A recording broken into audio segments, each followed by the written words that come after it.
Bob Parker was born in Circleville, Utah, but moved to Rock Springs, Wyoming in the mid-1880s under mysterious circumstances. He took a job in the general store as a butcher, and the people of Rock Springs took to calling him Butch. Bob liked the nickname and began to use it, even though he didn't stay in Rock Springs for very long. But Butch did stay in Wyoming. Did his banking at Eugene Amoretti's bank in Lander, which he put a lot of money in. A lot of money for a butcher anyway. And he bought a horse farm just north of Dubois. But he didn't keep that horse farm very long. The government made him pay taxes on it, and he just didn't like the idea that you had to pay the government for something you'd already paid for. So he walked away from that horse farm on a $22 tax bill. Took a job just south of Meeteetse, where I'm at right now, on the Imbrar Ranch. Got a bunch of horses while he was there. One day he came into town with his string of horses, right here into Meeteetse. Had a few drinks in the local bar. Came outside and was promptly arrested. Turns out those horses weren't actually his. Butch spent 18 months in the territorial prison in Laramie for it, but was released when the prosecutor realized the horses probably were not stolen by Butch, but actually sold to him that way. Butch promised Governor William Richards he would never commit a crime in Wyoming, and he was pardoned. However, he'd made friends with some career outlaws in jail and felt a career change was in order. Soon after his release, banks and mines were being robbed in neighboring states, and Butch and his friends were living high on the hog in Wyoming. Butch Cassidy was a popular butcher in Rock Springs. Despite not owning a cattle ranch, he always had good fresh beef for the folks down there. He was originally dubbed Robert Leroy Parker, but he took on the nickname Butch because he was a butcher. Where he got Cassidy from is still a bit of a mystery. Now his gang, the Wild Bunch, they didn't get their nickname, the Wild Bunch, from wildly robbing banks and trains. They got their name, the Wild Bunch, for the wild parties they threw after they robbed the trains. Butch himself, he liked hanging out here in Lander and probably loved the Lander bar, where I'm at right now. They also threw parties up at Meeteetse at the Cowboy Bar. And one time they threw a party at the Bulldog Saloon in Bags, where they blew $900 on whiskey in 2 days. When you figure that whiskey was 25 cents a glass, that's one hell of a party. Wild parties can create wild ideas, and the Wild Bunch soon set their sights on payroll cars of the Union Pacific Railroad. They pulled off 2 infamous robberies of those cars, both in Wyoming. The robberies were famous partially because in both instances they used too much dynamite when blowing the safe and blew up the entire rail car. They were also famous because the robberies would be the subject matter of the first popular motion picture, The Great Train Robbery, made in 1903. Though the Wild Bunch did take out 2 trains in Wyoming, it appears Butch did not take part in those robberies.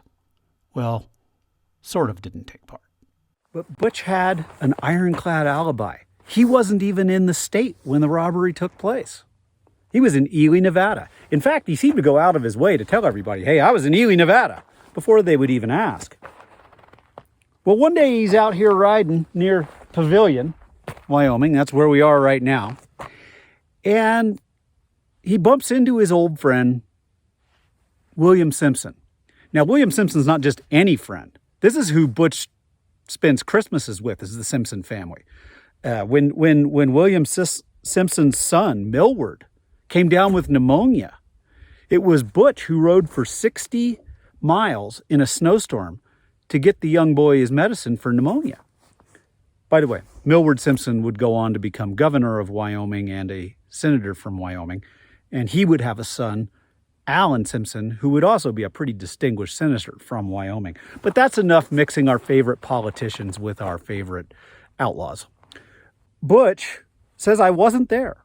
But then rumors start to circulate in the next few days around Pavilion. Hey, did you know the whole Wall gang was here? Did you know the entire Wild Bunch was here and Butch was here? Really? Really? Why? Well, They were dividing up the loot from the big robbery.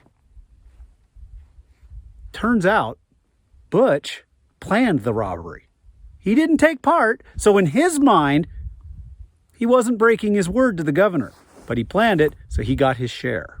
Butch's favorite hideout was actually outside of Casey. We call it the hole in the wall now. Virtually all the states around Wyoming have their legends about Butch. Yeah, Wyoming whiskey, please. And many of those legends are correct because Butch did rob places all around Wyoming. Butch Cassidy and the Wild Bunch robbed banks and mines in Utah, Idaho, Colorado, and they likely stole horses and cattle in Montana.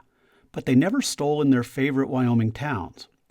At the time, many Wyoming sheriffs, working alone and outgunned by these gangs, took a policy of just don't commit the crimes in my area and I won't bother you when you come to town. Butch seemed to like it that way in Wyoming. I mean, what's the use of stealing a bunch of money if you can't spend it on a good time someplace?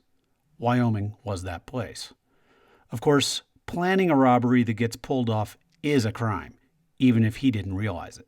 He might have been born Robert Leroy Parker of Circleville, Utah, but he became Butch Cassidy in Wyoming. As for where he died, well, it wasn't in Bolivia.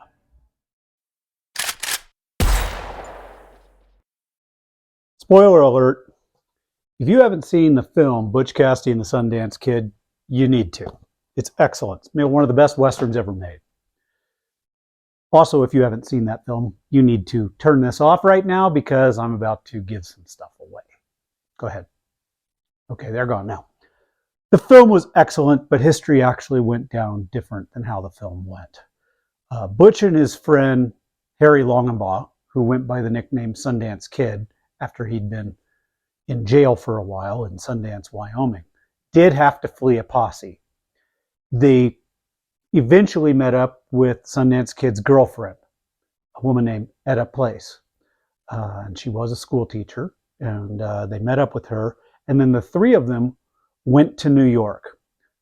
They lived high on the hog in New York City for a little while, and then they hopped on a ship and sailed to Buenos Aires, Argentina. Two men then bought a cattle ranch at the base of the Andes Mountains in northern Patagonia and ran cattle for a number of years. Pretty big cattle operation. Eventually, Butch decided he wanted to come back to the United States. History doesn't know what became of the Sundance Kid, but Butch did come back to the United States, and he moved to Spokane, Washington. While he was in Spokane, he would make trips back to Wyoming regularly. We have at least 20 accounts of him visiting Jackson, Lander, Rock Springs, and so forth. These were all through the 19-teens and 1920s. Robert Leroy Parker, also known as Butch Cassidy, lived out his life in Spokane. He died of natural causes in 1927. He was buried under an assumed name, and all of the people who know where he was buried have also passed. So we're probably never going to know the final resting place of Butch Cassidy. Yeah.